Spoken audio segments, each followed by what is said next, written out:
Welcome to the Shift Show, brought to you by ShiftGrit Psychology and Counseling.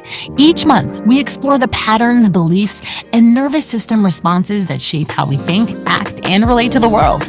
In this episode, host Andrea McTague sits down with registered Provisional Psychologist Claire Goddard to unpack the hidden connection between entrepreneurship, stress, and identity level beliefs.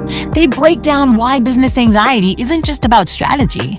It's shaped by limiting beliefs like I am incapable and I am not good enough. If you're curious about founder psychology, emotional regulation, or why business triggers feel so personal, this conversation offers powerful insights into understanding the patterns that keep you stuck. It's something that my entrepreneurs say to me often because they're aware that it has a role. Like these limiting beliefs have a role in actually creating success initially, often. And so then they get very paranoid. They're like, well, if you go pull those out of my head, which is what I do, what you do, what we do here. If you go pull those out of my head, then will I lose my drive? Will I lose my ambition? Will I not be able to do that? And my answer to them is always, yeah, we're just going to move it. We're going to move it from the threat brain drive, which is like there, basically your nervous system's like, there's threats, there's tigers going to eat us. We got to run. And it's compulsive and it's global. And it moves it into our cognitive mind, which actually then is able to still have that drive, but access like the more strategic thinking.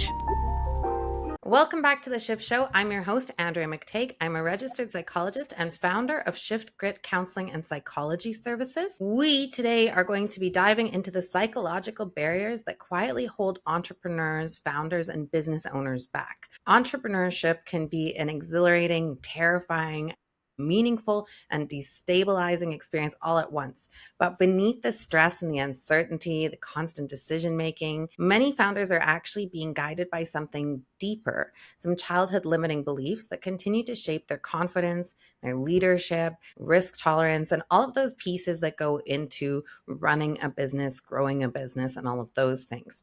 Joining me today is Claire Goddard, and she is a registered provisional psychologist at ShiftGrit, so she's one of our excellent brain benders. And before becoming a therapist, Claire spent 15 years running a computer numerical control, CNC, machine shop in Alberta with her husband, and they launched their own product line of angled stirrup irons for the English horseback riding industry, so a little bit of production there. And they've experienced navigating the pandemic, supply chain disruptions, oil and gas volatility, and the constant uncertainty that so many business owners face, not to mention burnout. She brings both lived experience and deep clinical knowledge into her work with founders and high-performing professionals and business owners, amongst other people. And so today we're going to be breaking down some of the most common limiting beliefs that block entrepreneurs from success, and talk a little bit about how those beliefs create predictable patterns and self-sabotaging behavior, and what can actually help founders build emotional resilience, confidence, and clarity using our core method and some other stuff. So before we begin, a reminder that this episode is for education purposes only, and it's not a replacement for professional therapy or business advice. And if you need some of that, you can reach out to ShiftGrit or another licensed professional. Claire, let's start with you a little bit. So what made you want to explore the connection between limiting beliefs and entrepreneurial success? What was your initial experience like? How did you, with the machine shop and all that? Talk to me a little bit about it. How did you come into this interest area? Well, I think it combines my two passions, psychology and also entrepreneurship, being a business owner. So I've wanted to be a psychologist for a very long time, and took a long journey. It was a winding journey to get here, but well worth it. And while I was working towards, doing I have a bachelor's degree in a different area. So while I was doing all my upgrading and undergraduate courses and going into my master's degree, to be a psychologist, I was also working with my husband in the machine shop.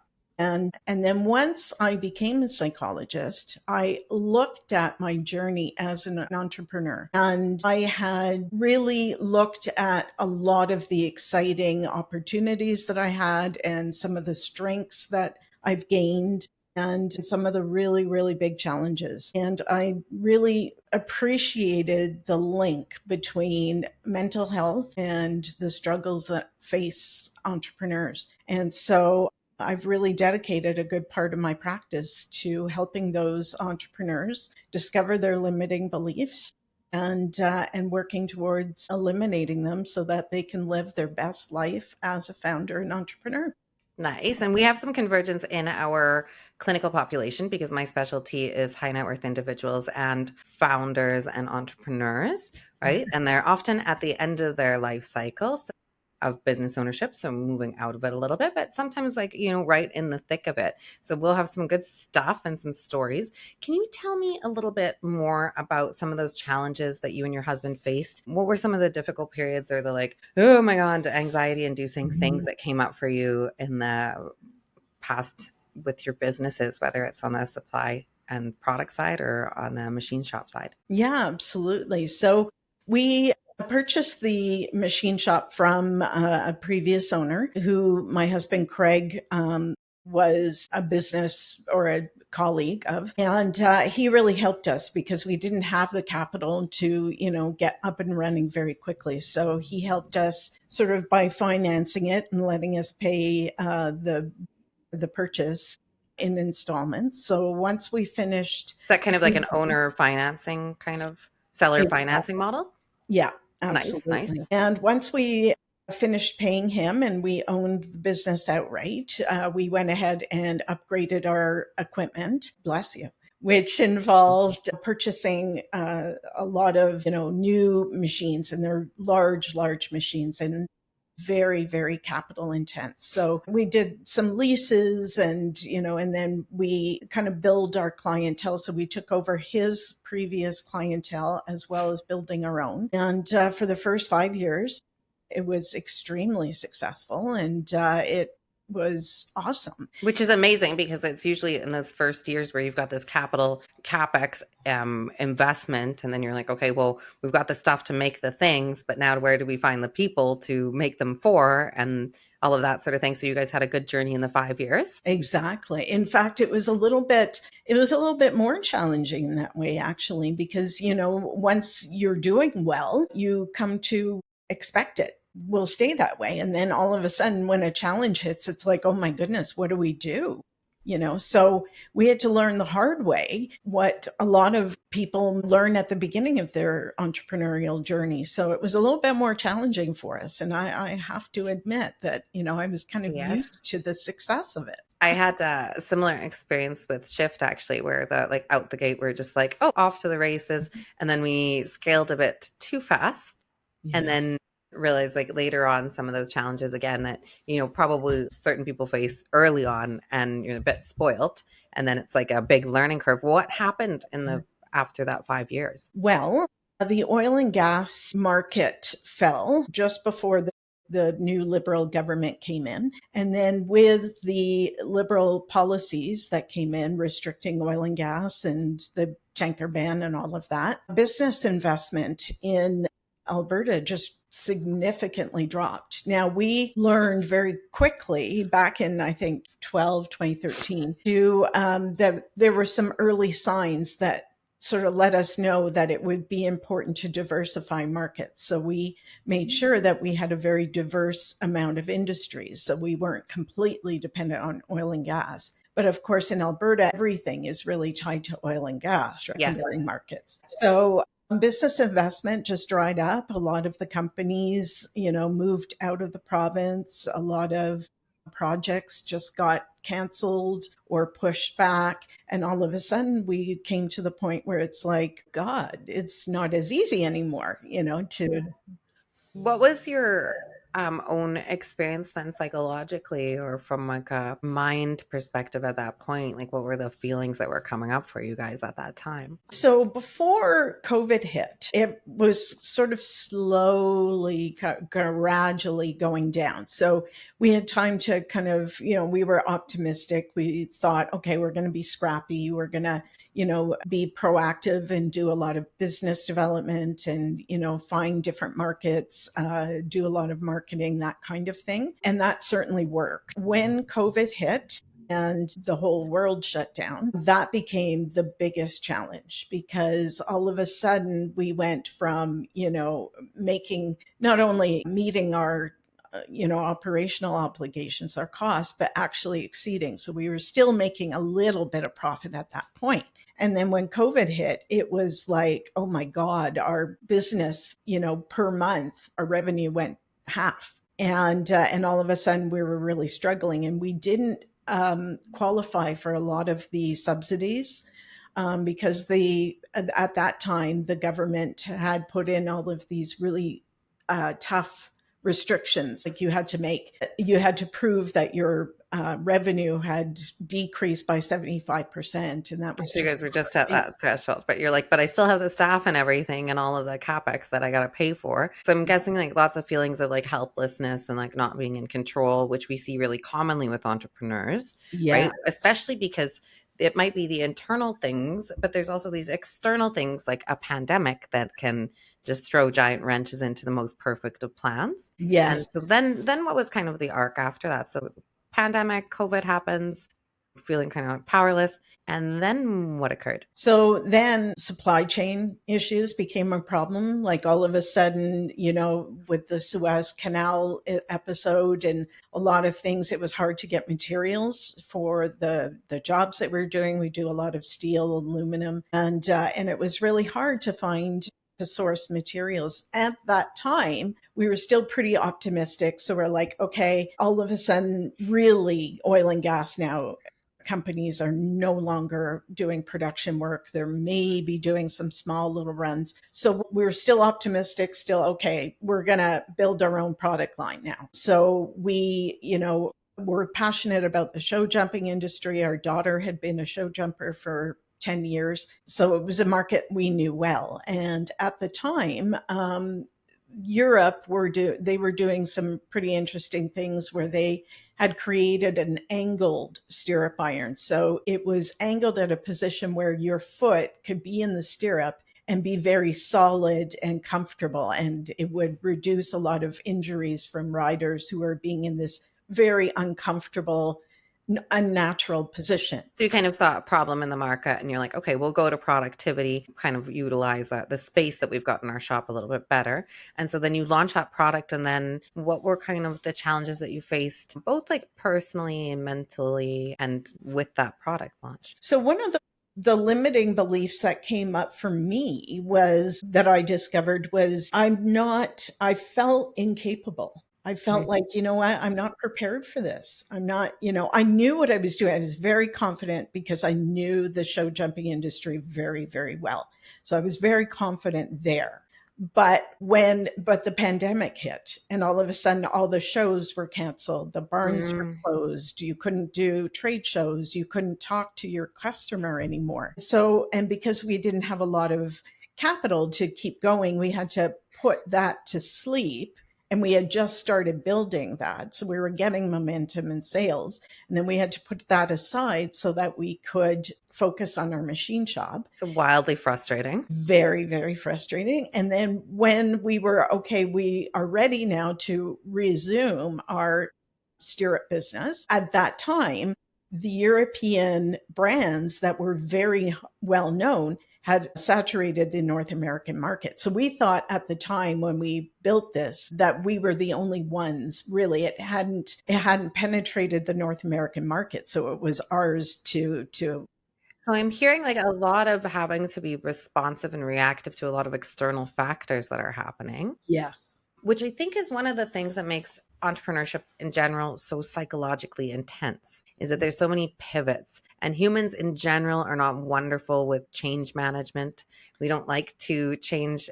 Sometimes like cognitively, we understand it's a good idea. Like, okay, there's like low production, we should make our own thing. And you go in one path, but then it's almost like the world's pushing on you again. So having to do multiple pivots in a small amount of time, it sounds like. Exactly. And then you mentioned something else, is about optimism. And we see that optimism as being, like, I think it's something that if you're going to open a business, you almost have to have like a delusional level of optimism that everything will be fine, everything will be good, because I think you would just drown otherwise. But sometimes we see that waver a little bit, right? And it could be a certain time of day and it could waver a lot or for a long time, which is another thing where it's kind of like an emotional roller coaster.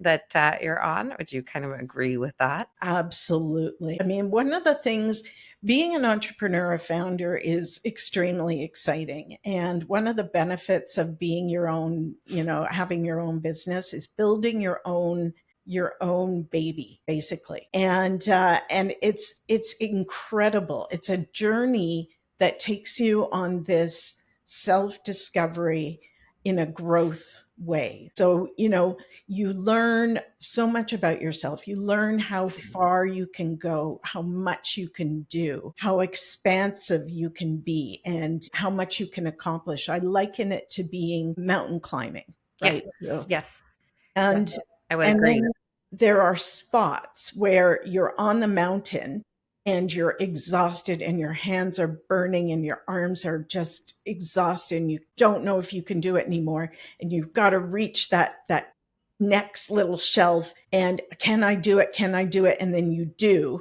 and you grab onto it, and then you get to the top of that mountain that you're climbing, and you look around and you're like, oh my God, I did it. Well, and I think this is one of the reasons that I work with the client population that I work with so much, is because when you are owning a business, scaling a business, founding a business, whatever, you have to push on the evolution of self in order to get to the next level. Because it's almost like, and I remember one of my mentors saying to me, he's like, it's like you're going to rebuild the business completely at each level that you go up. It's like you're playing a completely different game, almost like a video game where there's different skills required. Yes. And you need to be a different person at each part. So the founder in like year 1 to 2, totally different than when you are scaling it, putting in systems. That's a completely different person. When you're managing a staff of, say, 2 people versus like we are managing a staff that's heading up to 50 people, it's a completely different skill set to build the chat culture and so on and so on. And I think that acquisition of skills internally in order to launch the strategies and skills externally is a constant journey for most entrepreneurs.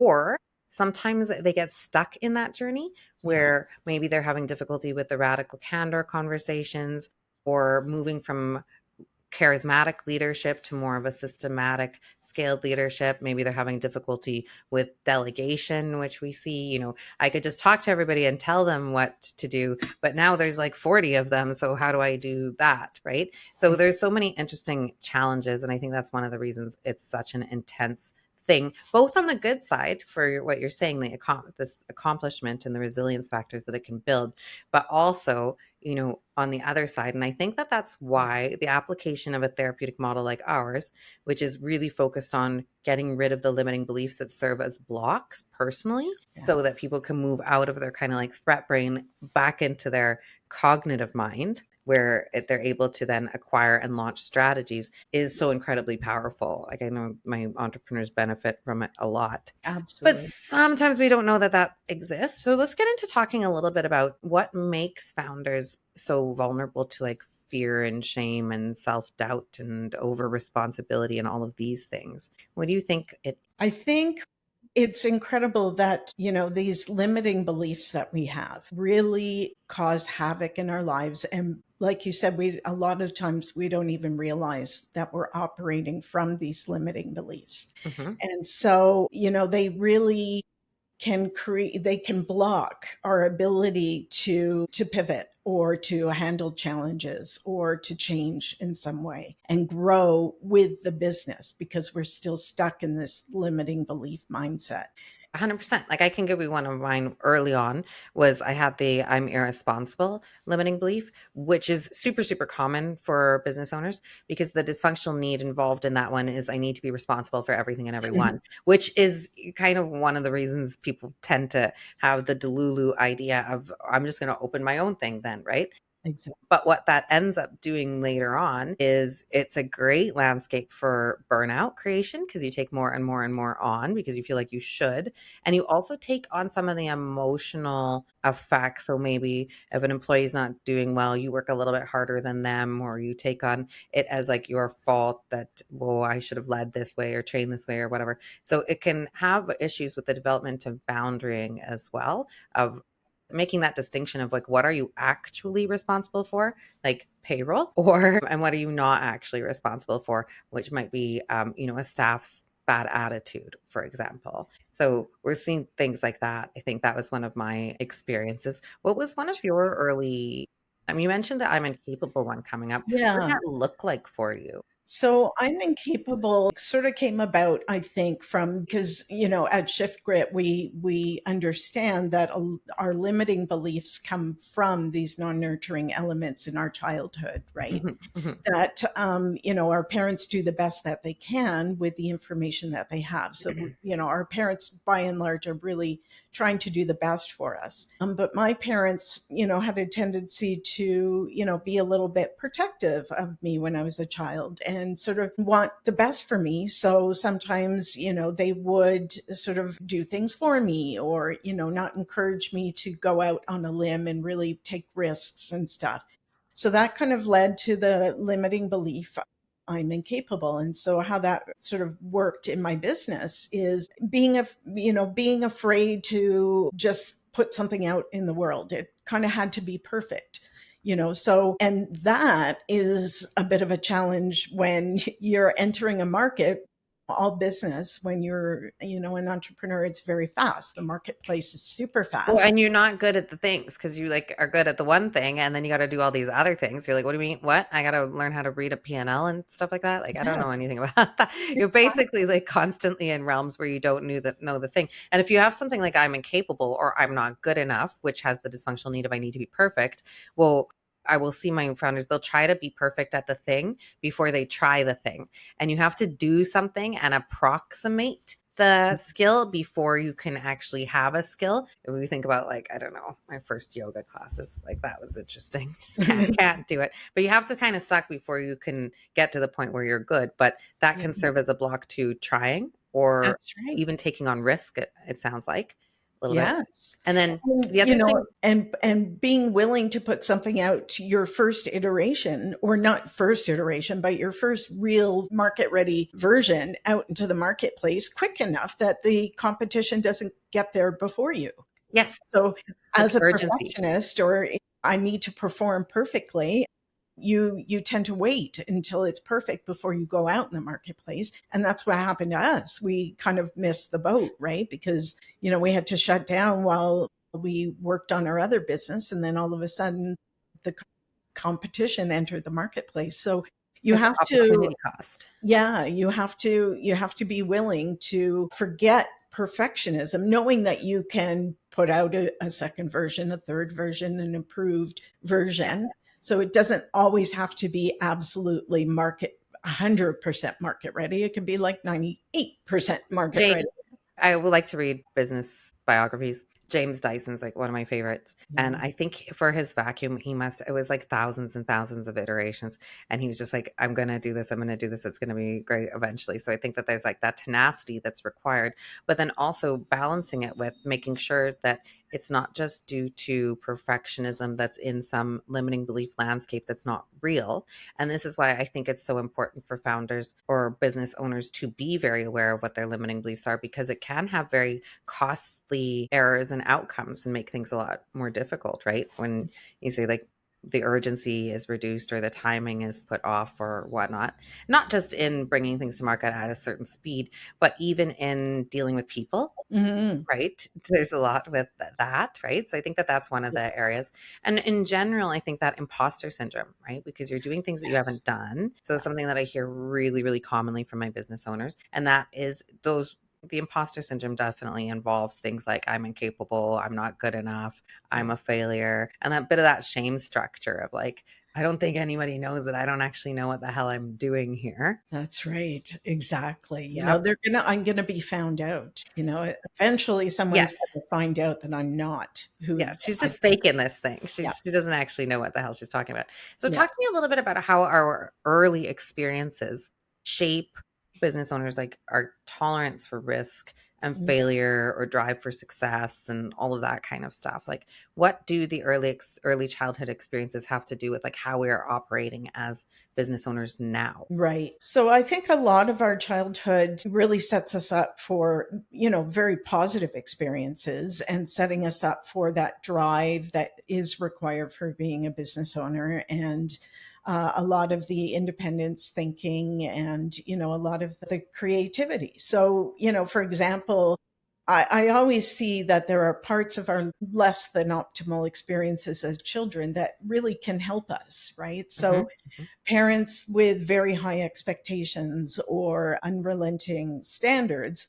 is in of itself not always a positive thing, because it can set up these limiting beliefs of I'm not perfect, or I'm not good enough, or I'm incapable. But there are also really good elements. It teaches you how to push, how to strive, how to continue, how to persist, and be, how to hustle and not give up, and all of that, which you need as a business owner. But there's that, but then there's always the challenges, always those little, because as children, we don't yet have the capacity to understand another person's perspective. We see it through our own egocentric child eyes. So we'll interpret, we sometimes interpret, you have to, 90% isn't good enough. You need 100%. As not necessarily the parents teaching us how to strive for more, but it could also turn us into, well, I'm never going to be good enough. So it ends up giving us these limiting beliefs of I'm not good enough, which then ends up being a barrier later on when we need to keep going and work hard and let something that may not be 100% perfect out into the marketplace. Well, and I think that's one of the things I see often is that the initial things, like video game stage level 1, the initial limiting beliefs, so that like need for perfection, need for striving, need to protect oneself, need to take on responsibility, all of those like great launch pads for the initial stages of entrepreneurship. But then there seems to be a troche that happens later where they actually get in the way, because now it's like, okay, well, I can't do the balance. I don't know how to stop striving when it's beyond my capacity. So then we get some burnout stuff, or the over responsibility where I'm actually taking away the opportunity for other people to have ownership and then develop their skill set and run with things. So for example, so I think that there's pieces like that where you're like, okay, well, part of this is good. And one of the things related to that is something that my entrepreneurs say to me often, because they're aware that it has a role. Like these limiting beliefs have a role in actually creating success initially, often. And so then they get very paranoid. They're like, well, if you go pull those out of my head, which is what I do, what you do, what we do here. If you go pull those out of my head, then will I lose my drive? Will I lose my ambition? Will I not be able to do that? And my answer to them is always, yeah, we're just going to move it. We're going to move it from the threat brain drive, which is like basically your nervous system's like, there's threats, there's tigers going to eat us. We got to run, run, run, run, run. And it's compulsive and it's global. And it moves it into our cognitive mind, which actually then is able to still have that drive, but access like the more strategic thinking, which is going to give you your long term, because entrepreneurship's like definitely more of a marathon scenario than a sprint. And then that way it takes us out of having that like sprint, burnout, fall, crash, sprint, crash, which actually ends up being very costly often, both on company cultures and also on revenue and orientation to achieving a goal. And then we kind of get them into like more consistency because they're able to hold it there just because we're not having this dysregulation so much. Do you see that in your clients and in your business experience as well? Absolutely. Absolutely. I totally agree. My clients who, they always look to the positive aspects of the, of that, the striving and the ability to keep going. And I always say that, again, neutralizing those limiting beliefs, getting rid of them, and allows the client to then start to make choices, deliberate choices from their cognitive mind. Instead of reacting emotionally to what's going on because of their limiting belief and because of the threat from the, that somehow we call it the walnut brain, but the emotional or subconscious mind tends to react. Instead, we're allowing them to start thinking from their cognitive mind, and that gives them choices. And then they can say, well, yeah, I actually do want to continue doing it this way, or you know what, this isn't healthy for me. I'm gonna change. I'm gonna move over and play with it a bit. One of the things I see like quite frequently with my clients is when we move them from the walnut brain. So basically the limiting beliefs function as something that's going to, if they're activated, it's going to bin something as a threat or not a threat. And when it gets binned as a threat, then we switch into the walnut mind, which is a lot more reactionary, a lot in the moment, doesn't do time. So it's very short term and a little bit more impulsive. When we get them out of that, so we kill the limiting belief so that they stay in their cognitive mind, what we see is they get pulled into the business a little bit less. So they're less reactionary, which gives them that zoomed out perspective where they can actually look at the underlying problem. So is the underlying problem actually that we have like a hiring problem and we're not evaluating our staff fit for the organization? And then alternately, if the walnut's in charge, it's just dealing with these like staffing issues that keep coming up and then will continue to keep coming up until that underlying problem is solved. So they get a lot more efficient about perceiving the actual problem and then being able to fix it. Because these are very like ambitious, smart individuals, but deployed by the wrong brain, ambition can be quite destructive and occupy a lot of mental real estate,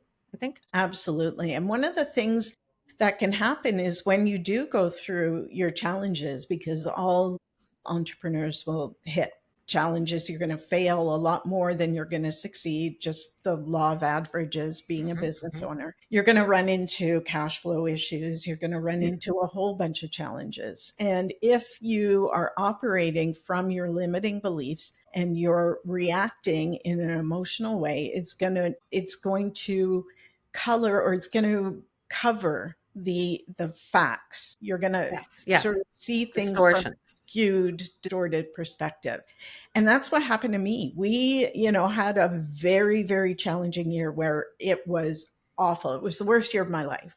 And I wasn't able to see anything. I couldn't see the how we were going to get out of it. I could not see, because I was in so much fear of I'm going to lose everything. I don't deserve this, was my operating limiting belief at that point. I don't deserve it. It's going to fall away. The shoe's going to drop. It's going to come out of the sky and hit me in the head, and I'm going to lose everything. Which takes you totally out of your problem solving brain. Yeah. Exactly. And it makes you not want to get out of bed. And the first thing, the most important thing is, as an entrepreneur, when you're facing struggles, is you have to fight. You have to fight. Get in it. Don't avoid. Exactly.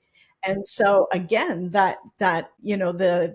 we talk about in ShiftGrit, we talk about, the limiting belief. And then we talk about, in order to avoid the pain of that limiting belief, we automatically come up with a dysfunctional need. And so my dysfunctional need to respond to the belief I'm incapable was to avoid. And so I would avoid the financials. So your opt-out was just like avoidance. You're like, I'm not going to look at that statement.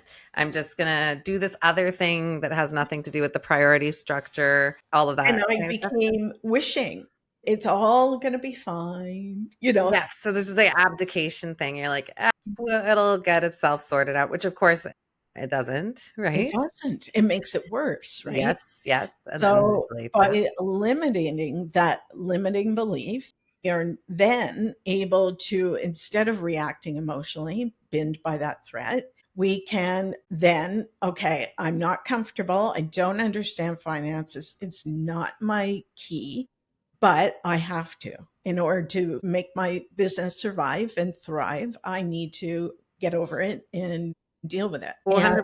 Then you kind of removes that, because I think another one that's really common for entrepreneurs, especially when the business is not going well, is that I'm shameful, right? So the dysfunctional need for I'm shameful is I need to hide or I need to mask, which then gets in the way of people accessing resources, like going and talking to somebody.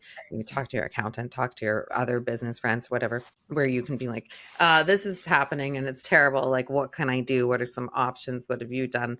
That kind of thing, where we're seeking information. But all of that stuff is strategic, which means it belongs to the cognitive. So that down regulating of the nervous system is super, super important to get into that. So we've got this tie from the non-nurturing elements, which are essentially where our limiting beliefs are encoded. And we said, like, it can be really, really great and motivating in certain areas, or it can put us into this fear-based reality, which then ends up creating those blocks to, you were saying, like, to motivation or these avoidance kinds of things. Talk to me a little bit also about the other side. So sometimes the business is going really, really well, it's scaling, and we see that the founder's identity or the business owner's identity becomes really tied to the business, or the self-worth becomes really tied to the outcomes. Yes. Talk to me a little bit about what you see there in terms of limiting belief landscape. What does that look like for people? I think a lot of my clients fall into this trap actually when it does become successful, because there's a little bit of a tendency to, sort of, yeah, because it's your baby and because you put so much into it, you put everything you have into it, it becomes a part of you. It becomes your obsession. And and not everybody, but many, many, many business owners end up getting to the point where they are so invested that the rest of their life kind of falls apart. Yeah, we see And that I think, constantly. and I think that's where a lot of divorces happen. One of my clients had put so much of his life into his business. And then when, he had moved on, all of a sudden he was like, I feel alone. And because my particular client are often transitioning out of their business, or they're a little older, they're looking at setting up a succession plan, etc. And they will logically start to do this stuff, and then they balk, and then they can't let go of it. They either can't leave, or when they do a sale. So there's a bunch of money in the bank account, etc. By all accounts on paper, it's super successful, but they get really, really, really depressed, or really, really, really anxious, because we are usually seeing stuff like, I'm worthless, so I need to provide value, but now I've lost the vehicle in which I provide value. Or we see, I am irrelevant and I need to be relevant. So this is the guy that walked in and, he's the big boss there, he's the whatever. And now he goes home and his kids are, doing their own thing, and wife's out at the tennis game or whatever. And he loses that relevance structure. So we see lots of activations with that. And I think that that's one of the, and often that comes from them putting off the development of any sort of stuff outside their business life. Yes. Creating a diversification, just like a stock portfolio, creating a diversification of their life. Do we have friends? Do we have things that we like to do? Are we interested in other things? Or is it just this pure obsession? Which I do think to some degree is necessary if you're going to do something exceptional in the realm of business. There's a bit of an obsessional piece in there, but being aware of that and then pulling the blocks to that out, and then putting different things in where it's like, okay, yes, there's an obsessional piece, but maybe we can still maintain some friendships, or maybe we can maintain some other activities, or get into some succession planning, because of course it won't last forever. And I think that's a very disturbing thought for most business owners who've tied it to their identity a lot. Yeah, and the research supports that. I mean, there's a lot of research out there that supports that, when people, particularly business owners or very, very high performing CEOs, when they leave, when they retire, many of them end up having very short lives. They've spent so much time, focused on their work. They've neglected, a lot of them have neglected their health. Now, we're learning from that. So there are a lot of people who are actually paying more attention to their health. But, and you neglect a lot of everything. And then all of a sudden you retire, for example, or you sell the business. And it's like, what's my purpose? Well, and I think that this goes in and goes into beyond even business owners. It's like any professional or anybody who's had a career of any variety, and that's been the dominant thing. It can very easily underserve the rest of your life. And then all of a sudden we don't plan for what that next stage is. And with no plan, it often doesn't go super, super well, right? So we're always looking at creating incrementalism. And the other thing I think that I push on a lot with my business owners, particularly as we start to talk about, okay, what's next, right? Which might be early on. They might not be, retirement age, but their business might have moved into more of a maintenance structure. They're more of a builder. So we look at a couple things. We look at what type of entrepreneur are they? Because not everybody is the same type. And then what is the goal for the business? And then the harder one is, what is the goal of the business for you personally as the business owner, right? Is it to create financial freedom? And then what's the actual number on that? So you just don't have moving goalposts. Or is it a mission driven founder who wants to bring a certain experience or service to the world? And then when does that get wrapped up?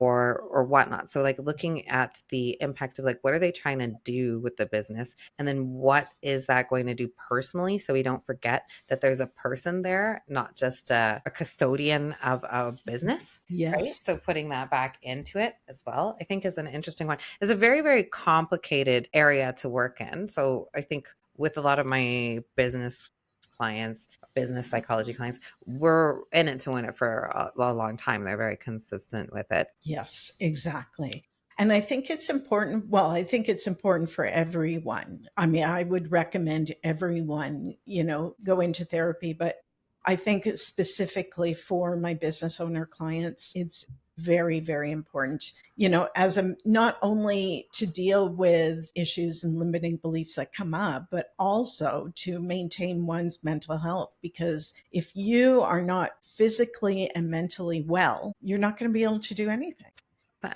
And I think that gets pushed on even more when all of a sudden there are so many people relying on you and so on and so on. Yeah. Let's talk about some of the limiting beliefs that we see most commonly. And this is not an exhaustive list at all, but some of the limiting beliefs that we see most commonly that block or interrupt business success, entrepreneurial success, whatever we're going to call it, or like just success in any like professional domain or career domain that you want. But talk to me. We talked a little bit about I'm not capable, right? Yeah. And so dysfunctional need, I need to be capable. So they're like often doing this like hyper self-reliance thing where it's like, I'm going to figure it out on my own. And you're like, so how do you see that showing up as like a negative impact on business success? It tends to bring out sort of fear of scaling and difficulty scaling the business. You kind of tend to have difficulty really envisioning how it's going to scale and being able to adapt to building it. A fear of delegation, feeling like, you have to do it all kind of thing. That is very common in my clients. Like I should be able to do all the things, right? Yes. Because I need to be capable. You're just like, yeah, but why don't you just let your managerial accountant be capable? Or why don't you let your admin girl that's better at doing Excel than you be capable? And then you go be capable at something else, right? If you remove that, you're able to do that. So it definitely gets in the realm of delegation and hiring and like building out teams and scaling for sure. And I understand that too, because it kind of comes with, there's a bit of a myth. Well, it's partly true, but it's a bit of a myth as well that, we've been taught that as founders, entrepreneurs, we have to do it all. It's all up to you. We are the one. Everything's top down. Yeah. And we are the one at the end of the day, it's ours. So we are responsible for everything. And that's not the case. I mean, that's why everything in life is, you need a village. And so you need to hire the best. I think Sarah Blakely, the founder of Spanx, said it very well. She said, hire your weaknesses. Whatever you're weak on, hire that person, somebody who can do that for you. 100%. Now, that doesn't mean that you get to let them run free and just do whatever and you're not involved. I mean, you still have to be involved, but you don't have to do it. Yeah, seeing like people as resources for the gaps. Like I know one of the things that we do at ShiftGrit in our internal business team, but also I do often with clients is something called trait theory, where we look at we do a little like inventory, like, okay, here's your traits. Here's the contexts in which those traits are positive. Mm-hmm. And here's the context in which those traits are not so positive, negative. And then we'll develop some mitigators for it. And sometimes and often the mitigator is hire somebody else to do that. Like don't put Andrea in charge of like time management. That's not a thing. I'm great at getting into a flow state. That's the positive context of that. Negative context of that is I'm great at getting into a flow state, which means time, food, things like that. Like don't put me in charge of like planning when lunch is because I'll just forget and everyone will be starving and then whatnot. But the mitigator might be something like delegate somebody else to do that. You'll notice if I'm ever running one of the trainings, it's not me that runs the time for those, but it sometimes also is have a strategy for it. So like a really specific agenda that's time stamped for a meeting or whatnot. or, put in some buffer time into the schedule if I have to, I don't know, record a podcast at a reasonable specific time. Yeah. Something like that, right? So I think that when entrepreneurs understand also that you can use psychology to identify these specific things and then have very concrete solutions to them in combination with the removal of the limiting beliefs, just we're looking at efficiency. And I've never met an entrepreneur or business owner that is not hyper interested in efficiency, because Absolutely. Yes, time crunch, right? exactly. So a little bit of those. But I think that kind of pushes on another really common limiting belief that we see in this population, which is I'm powerless. Because in order to access any of those things, any of those solutions, or even to access the mentorship, the therapy, the consultation, the help for gaining access to that kind of information, is you have to feel like you are empowered. And if you have the limiting belief, I'm powerless, you're not going to feel that. That's right. Exactly. And then the opposite of that, it creates this dysfunctional need to control everything, right? Mhm. And again, it goes back to the I can't delegate anymore because I have to control it all.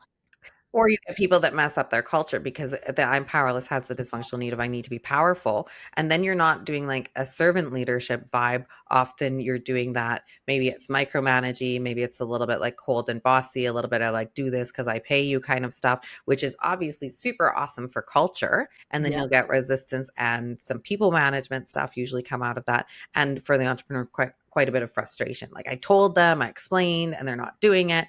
And then we see them kind of like leading through frustration or anger often, which turns out people don't love and Yes. don't respond well to, rather than kind of being like an inspiring leader. Absolutely. Exactly.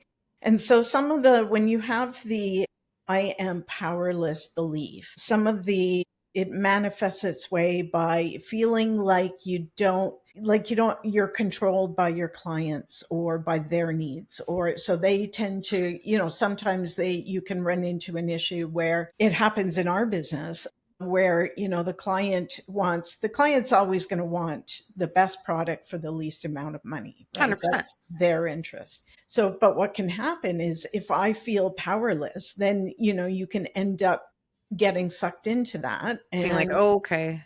yeah, like I don't have control over that, over my price. I have to meet the customer's always right kind of thing. And then Yes. you end up losing. And if that happens consistently, then all of a sudden you're in a bad situation where you're losing money. I also see that I'm powerless one popping up when, I don't know, I love the book, The E-Myth. Like I read Yeah. it like 5 billion times. Yeah. Once in a very, very like terrible period for the business. And I was like, I hate everything. I read it and I was like, oh, this makes sense.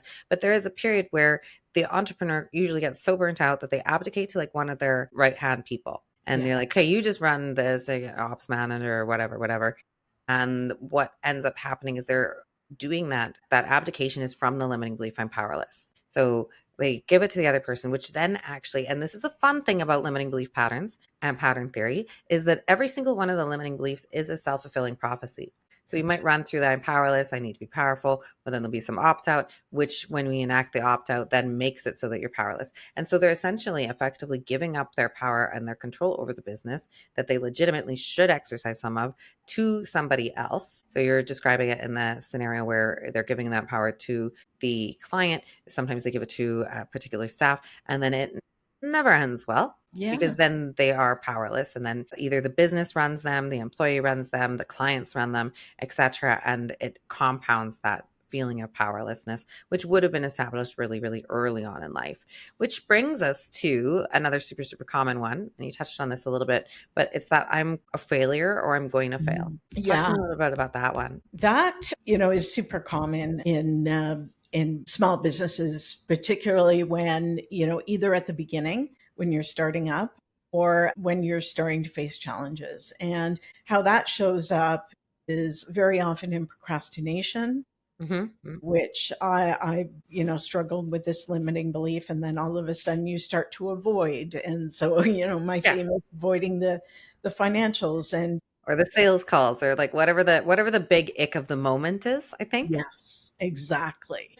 Because whatever I do, I'm going to fail at it anyway. So what's the point of even trying? And so you end up trying to avoid the very thing that you need to do to succeed because you're afraid that you're going to fail. Well, and I think it also does this like wonderful thing. And I'd say that all the limiting beliefs do, but this one in particular is, you've got your little walnut brain talking smack to you in the background, being like, well, why even try that? Like, it's not gonna end well. You're gonna fail. You're gonna screw it up, et cetera, et cetera. Which that like back chatter, that like negative self-talk, and then the emotional response that comes with it, what it does is it ends up just taking a bunch of mental real estate. So that mental real estate could be used for creativity, problem solving, strategic launching, chilling out, having a nice coffee, whatever. But it's so occupied by that looping, ruminating, like it's not going to work, it's not going to work, it's not going to work. What are you going to do if it's not going to work? What if the bank pulls the loan? What if, and all that catastrophizing, which takes just a ton of effort, both physically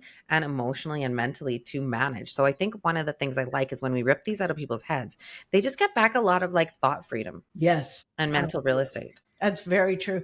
Particularly at night. A lot of my clients talk about rumination at night, and it becomes such a cycle that they feel like they have no control over this rumination. And, and they wake up in the middle of the night and it starts to take control over them, and they spiral. And yep, exactly. And then once we remove the limiting belief, then all of a sudden it's like, you can see the relief. 100%, because then you don't have the spike of the cortisol that's causing some of that like wake up in the middle of the night. And I think that they're so busy running around chicken head with the head cut off kind of thing during the day. That's why it stockpiles tonight. Because the other thing I find with entrepreneurs that are like in the thick of it is they really, really have a resistance to taking time to do kind of like nothing thinking, like creating some space. I'm like, well, when are you going to come up with the solutions to these things that you're having problems with if you don't have any space to think about it, right? Because you're just like going, doing, high level of urgency. And that's why I think so much of that time when they go finally put their head on their pillow at night,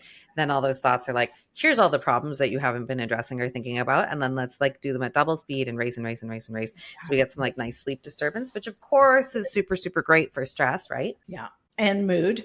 Yeah. Oh, 100% and everything. Because I know when I'm tired, I'm just going to be 100% less useful and less productive. But then you're piling on more urgency. So we're kind of running it into like, some nice adrenal fatigue and burnout at that point, because it's like layering it. I think for a lot of entrepreneurs. We talked a little bit already about I'm irresponsible and that dysfunctional need of I need to be responsible for everything and the overworking and all of that.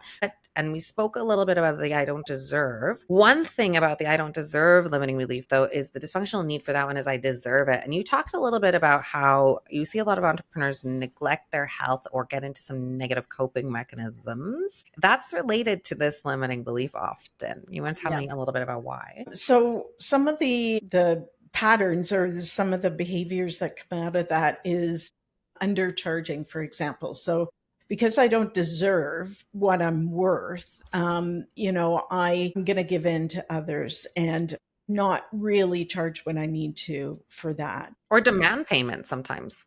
Yeah, You're exactly. like, you got the thing from me. Give me the money, please. Like, that's right. It's a weird conversation to have, but it occurs more often than one would think, I think. Yes, exactly. And sometimes necessarily. And then having difficulty with confrontation. So not being able to handle conflicts or confrontation in an assertive way, in a very productive way, but either being very passive, very aggressive, or passive aggressive. Or I see people doing that thing where they will have to collect like 8,000 data points. Yes. So their gut already knows, their mind already knows, but they're like, I'm just going to make sure that this staff is doing, I'm just going to make sure. And you're like, you already know it's a client that never pays you, but why do you got to see that one more time? And we'll see that in the I don't deserve, or even like that I cannot trust. But the other thing I think with the dysfunctional need of I deserve it, that's when we see often an uptick in entitlement kind of attitudes, but also like alcohol, food, comfort spending, affairs, or these other kind of like behaviors that are opt-outs to feeling deserving. And then when they do that sort of thing, which is meant to kind of balance the stress levels, then it is like, oh, see, I did this shitty thing, so now I really don't deserve. Like, this is what I am. Like, or I snapped at my employee, so I don't deserve. I'm terrible. Which goes kind of closely related to the I'm a horrible person, I'm a bad person. Yeah. So we That's see right. that one quite a bit. And I think one of the books I really, really love is Radical Candor. We do Crucial Conversations, Radical Candor, and they're kind of all the same of that. Getting my business owners okay with having uncomfortable conversations early before Right. they turn into giant disaster situations. But Yes. again, it's just yanking a couple of the limiting beliefs and then they're able to do that. And I think that this is like one of the reasons why often these people are very well read. They've listened to the podcast, they've read Jim Collins, they've looked at the Simon Sinek Start With Why, they've looked at Traction, they've gotten all of these informational resources on how to help and how to run a business, and then they're still stuck with the like, yeah, but I can't have that radical candor conversation because every time I go to do it, I'm like, oh, Claire's in her office, I could talk to her about that hard thing now, but it's like a and then the walnut brain gets all in the way. It's like, you know what, maybe we should just go for lunch instead, maybe we should just go do something else and avoid, right? Yeah. And I think that that's the intersection of it is very, very difficult to launch any of the strategic initiatives or launch the information without, if there is that walnut brain activation, that threat brain, because it's going to win. Yeah, every time. One of the things that I really like about working with you, Andrea, is that you have addressed that with one of your values, your core values in the company, which is truth over comfort. So having that belief and right away, like I remember one of my first discussions with you, you had laid out the governing values of ShiftGrit, and one of them being truth over comfort. And we'd rather have that conversation up front in a positive way, but an assertive way, and then that avoids that uncomfortable conversation that happens up from that limiting belief. What gives people the ability to correct, right? And it's usually Yeah. a lot easier to correct something early versus it's become this dynamic. And then it's got to be like, well, maybe the only correction is you to fire the employee, or or it changes the culture and everybody's mad at each other or whatever. Or you've got, you've created these really bad patterns with the client who then, you're resentful of and they're not happy and so on. And I think that over comfort, this, by the way, is the limiting belief that was, the core value that was added by Kent, because it is uncomfortable often to say the truth, but it's also something that we can kind of practice. So we can get at it by getting rid of the limiting belief that's blocking at it. But we also and you'll hear me say this one, and for sure you've heard me with this line of like, exposure very reliably creates extinction. Avoidance creates phobic behaviors. What that means is the more you avoid doing something, whether it's having hard conversations, whether it's skiing, whatever, the more scared you will be. It increases the fear structure versus if you expose yourself to those difficult things, those challenge pieces, which we do in our client sessions in an imaginal exposure kind of therapeutic modality, but you can also do in the wild by going and exposing yourself to it's like, okay, I know my walnut brain is really activated, but I gotta go talk to Claire about that hard thing. I'm just gonna do it. And I think that's like face the fear and do it anyway kind of scenario. Exactly. And then it kind of goes down a little bit from there. Obviously, we get into another limiting belief of like, I'm not in control, very similar to like, I'm powerless, that pops up a lot. And your business story definitely exemplifies that, where you're like, okay, we got this plan and pandemic, and okay, we got this thing. Oh, a competitor enters the market. So we're going to see a lot of that. And, the different patterns that kind of can come out. And I think one of the big effects of that is just that the entrepreneur or founder often just becomes the bottleneck in the business. Yes, absolutely. Yeah. And, with all due respect to my husband, that would be one of his. Someone's got to be, right? Yeah. I think, that very often, logistically, because we are a small business and we're a very skill intensive business. So it's very difficult to find employees that have that skill set that can do the job. But it does mean that sometimes the owner can be the bottleneck and can be the one that holds it up. And sometimes it's like, I have to let go with the dock. He sort of says, okay, I'm hanging on to the dock for dear life. And now I've got to let go and swim. And yes, we'll deal with it. We'll deal with what happens. happens. We'll deal with the employee who accidentally crashes our machine. But you know what I mean? Yeah, or like the stuff that's inevitably going to happen, right? Because Yeah. it can't be smooth sailing. And I think that that's one of the things that we took on is like when we launched things, we used to kind of have this thing where it's like, okay, it's got to be 100%. But the thing is, nothing is 100% when you launch it. You'll get it to a certain point and you're like, okay, just do it. Put it out into the world. It's not going to go how you planned, but then you can iterate and change it and whatnot. Exactly. But I think that that takes a lot to kind of get to the mental landscape of that sometimes. Yeah. So we've got a couple interesting I things. also think that one that comes up a lot is I'm unsafe or I'm Oh, at yeah. risk. 100%, because Yeah. sometimes you literally are. Like sometimes the bank is Yeah. going to pull the loan. Sometimes you're going to run out of money. Sometimes it's the night before payroll and you're like, really hope that check comes in tomorrow morning or I'm going to have a bunch of unhappy people. Or Yeah. sometimes it's even just there's so much activation now with the like online and reviews landscape. It's like, you know, it's a shitty Glassdoor review, or it's that client that's posted something on the Facebook page that they hate working with CNC or whatever. And so there's so many different things that can activate Yeah. that failure construct or that risk thing. You're like, oh, if this happens, then what's going to happen next? So I think controlling for that, and I think that's why it's so important for business owners to play in the mental landscape of like cleaning these things, because they act as like little traumas. They do. Exactly. And they prevent you from living the life that you want to live and doing the things that you want to do. They kind of keep you stuck in a Yes. loop. And we talk about that in therapy. We talk about these patterns that develop that just keep consistently looping over and over and Yeah. over. If you're seeing, one of the things I say to my clients, like, look, if you're seeing a different version of the same problem occurring in your business over and over and over, generally the problem is you. Exactly. It's you, because it's something that, and it's not necessarily like you are the reason that that's happening. It's like you are, maybe your focus is over here and not on addressing the underlying, which then means that there's just some block to doing that, because everybody knows that would be great and they want to solve the problem, but there's some block thing that we got to identify. And I think that's when we get into things like, how can we get entrepreneurs to recognize when it's fear making their decisions rather than like strategic execution, which is of course where we want to stay, because it's going to go vacillate between the two.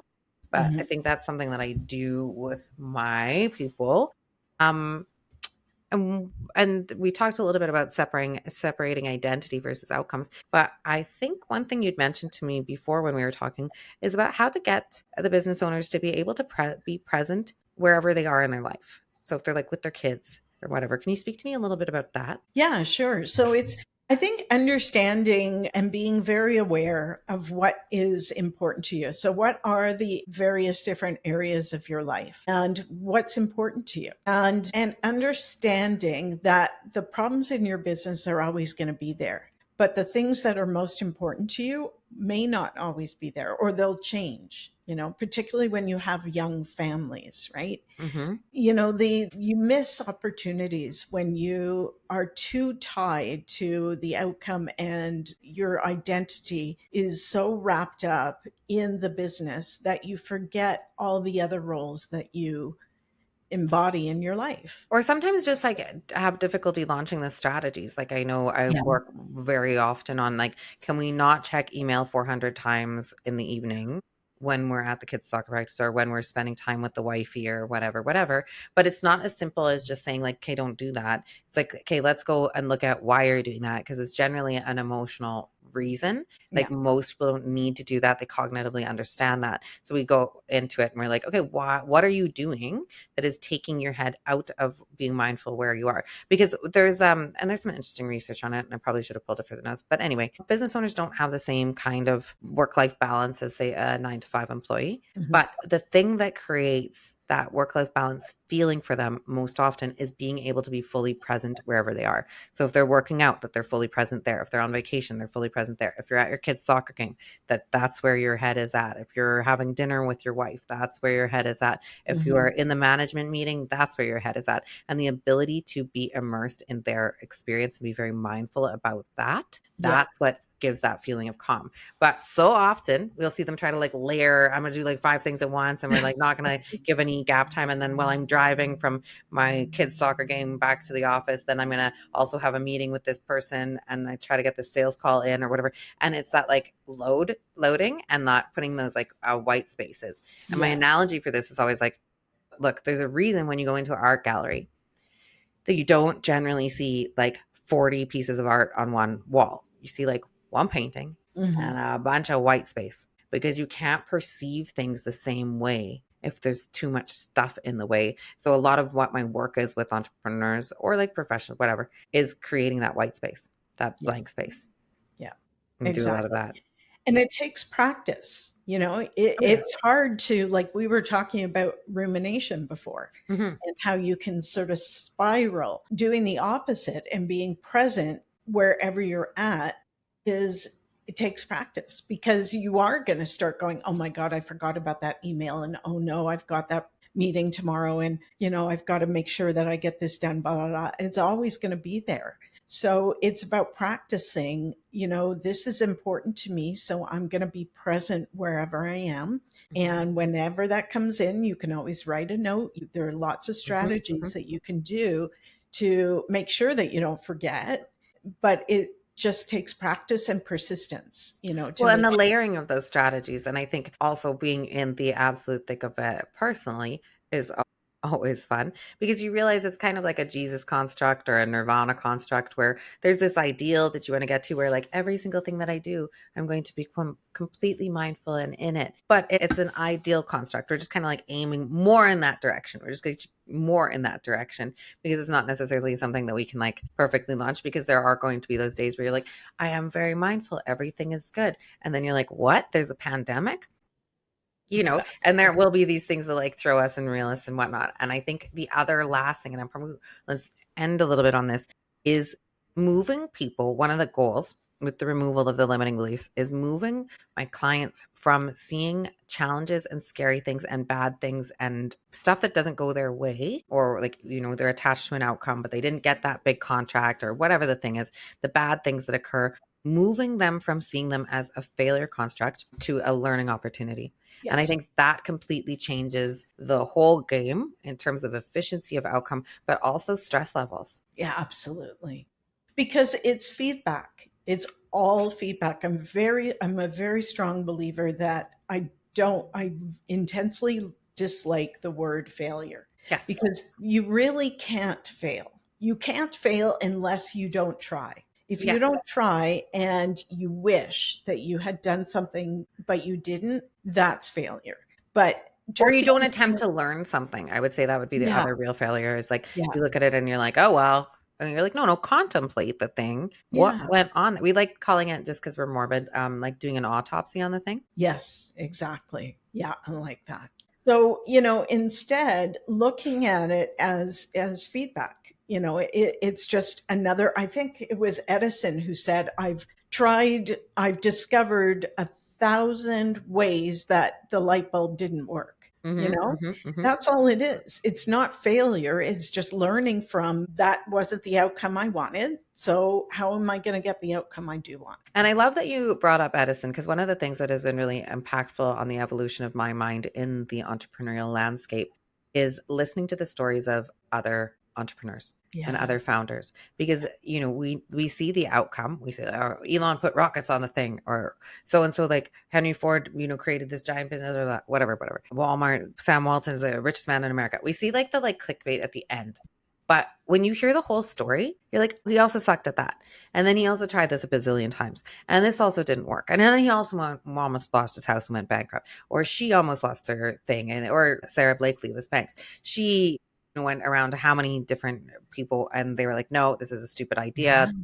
So then when you start to see it in context of like the whole, the overnight success that took 10 years, 20 years, Yeah. whatever it is, you start to put it into a more realistic perspective. So I think that's something that's very important for business owners, is to take in, whether it's via podcasts or audiobooks or whatever, some other information, talk to other people, because it makes it more realistic. Sometimes we can get really stuck in our own internal microcosm of like, everybody else is doing this perfectly and I'm just screwing it up. And you're like, highly unlikely, because it kind of gives that zoomed out perspective. Then of course, can identify some of the fears versus values decisions. And we are really good. And one thing I think I will stress is, when our clients come in, they don't know what the limiting beliefs that are activated are. We pick them. and we'll help them find them. So it's not like you have to come prepared and be like, I have the limiting belief, I'm not good enough, or whatever. It's based on like certain patterns of behavior will demonstrate what is apparent. So I know you have a special fun picking those out and running those patterns I love regularly them. in Yeah. session too, right? See your little light bulb. But why do you like that? Like when you run a pattern, why do you like it so much? What happens? I think it makes it very clear to the client what is going on. I think understanding the why. At ShiftGrit, we're very big on helping the client see the why of why something is happening, how it came across, how it came up, why it's maintained, and then what we can do about it. So there's hope, right? We identify, so the first part of our therapy, we do a very enriched, I don't know if I'm jumping into it, so forgive me if No, I'm. it's fine. We would basically do like gather a bunch of information, kind of like Yeah, doing diagnostics to a medical person doing the examination and x-rays and blah, blah, blah, blah, blah. exactly. So the first part of the first session and a half, we'll talk to the client, we'll ask them a gazillion questions on every aspect of their life, and we'll get all the information that we need about their childhood, about, and then their current life, to be able to identify what non-nurturing elements came from their childhood and how they developed into these limiting beliefs. And then we will talk to the client and tell them what limiting beliefs we believe that have come up for them. And then we'll run these patterns. We'll run, okay, what's the non-nurturing element that created this limiting belief? What is the limiting belief? And how does it operate in the various different areas in your life? So how does it create reinforcing memories and experiences that reinforce the limiting belief? How does it then turn into a dysfunctional need, which is basically a belief that we have to counteract or buffer against the pain of the limiting belief? And then, so what are the activities that they have to do in order to meet this dysfunctional need, which is basically insatiable? You can never really meet the dysfunctional need because it's dysfunctional. And then how does it create the feelings, the negative feelings that come up for you? So, and creates this pressure cooker of discomfort. And then what happens is, as like a pressure cooker, what ends up happening is you end up exploding. It becomes so much pressure to do all of these activities to meet this need that you can never meet in order to not feel the limiting belief. And then it ends up, you do this opt-out behavior, which is like a self-sabotaging behavior that will act as like a stress relief, a way to stop having to Just like be exhausted. yeah. You're so much more elegant than me. I always call it the effort moment. Effort, hell with it, or whatever. But yeah, You're just so much more real than me. I don't know. I'm so much more gonna have my.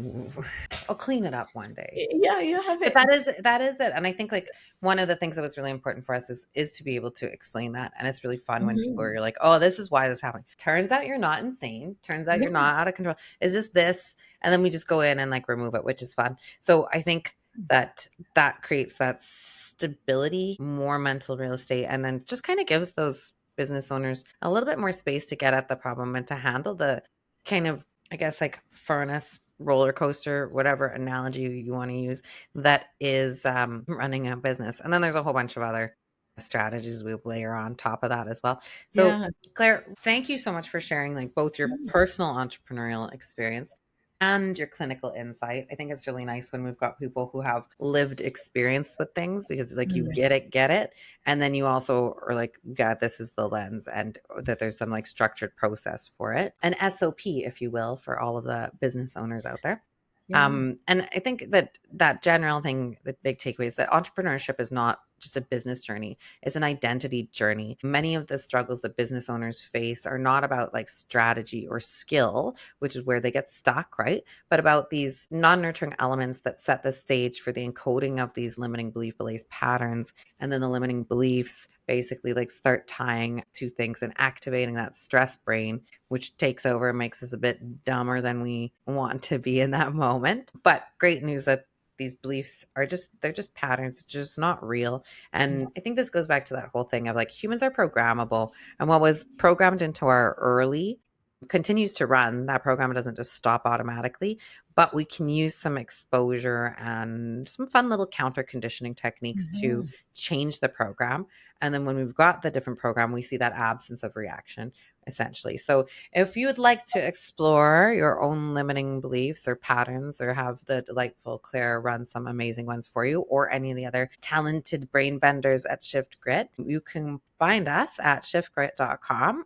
Claire is on the website. Check out her profile if you like. And if you found this episode helpful, please share it with a fellow entrepreneur or somebody who has the terrible fate of living or being related to one of us, and leave us a review so more people can find this conversation. And if you don't mind, if you have a topic that you'd like to hear us talk about, please leave a little note in the show comments, and we will add some of the books that we mentioned and a way to get a hold of Claire directly if you want to have a little chat with her as well. And again, just a reminder, this is not psychology a treatment. So if it's just for educational purposes, if you would like to get some of that, you can reach out to us or any other licensed professional. So thank you so much for joining me today, Claire. I hope to see you on the podcast again soon on a variety of topics that we could yammer on about for a long time. I appreciate that. And to you guys, thank you very much for listening, and we'll see you next time on The Shift Show. Bye.